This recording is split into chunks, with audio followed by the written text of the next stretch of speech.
Фемінітывы гэта частка сучаснай этыкі папросту. Безумоўна, частка это не толькі сучасна, але і нашы этыкі, культуры і беларускай філасофіі ўвогуле жыцця з перыяду старабеларускай мовы.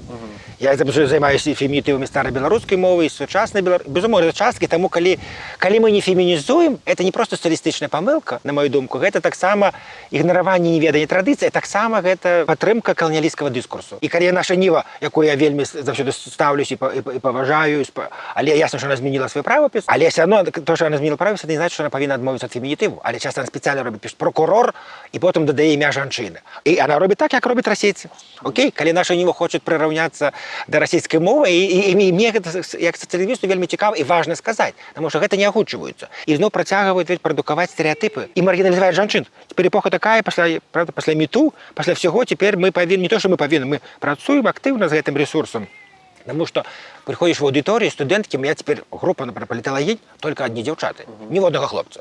Тому вельми файна ситуація змінилася. Ранее я починав свою кар'єру викладацьку, були одні хлопці, це була вельми мужчинська професія, політологія. Тепер паблік полісі, публічна політика, только девчата. И приходят, я не буду называть выкладников, там некоторые по-российски, некоторые по-белорусски читают лекции и кажут: о, дорогие студенты, добрый день. И я бачу половину реакции студентки в шоку, некоторые молчат, некоторые кажут: а где вы бачите студентов?